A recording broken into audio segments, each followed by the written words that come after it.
first of all, the whole mythology of Egypt, right? Isis and Osiris. Isis and Osiris were brother and sister, husband and wife. They were everything to each other.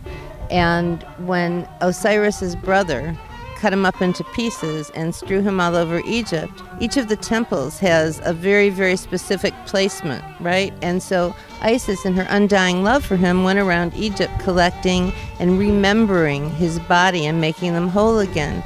And basically, that's really why people come to Egypt. You know, it's the ancient art of emotional healing. It's exactly the same thing for us.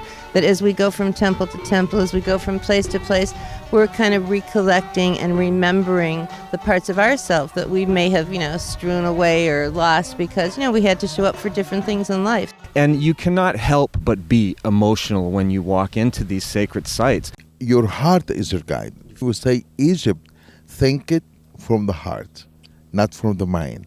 And your heart leads you to see the temple and you connect with it. That's what I'm after, Connect with the temples, connect with the site, become again part of the sites. The sites become part of you.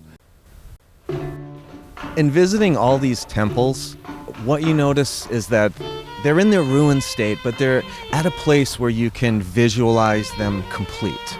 And in their completeness, they're painted, there's hieroglyphs everywhere, and it is just overwhelming. But it is the most profound experience of sacred architecture from another culture that is just so beyond what we could even imagine.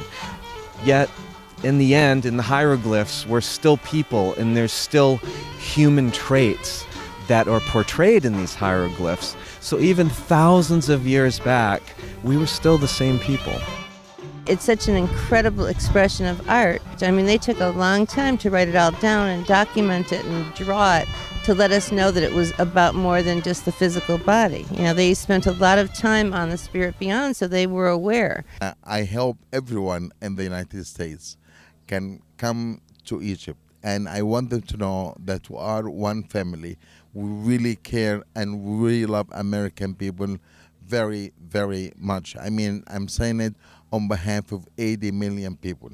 I wish they come to Egypt and enjoy their country. Because you know what?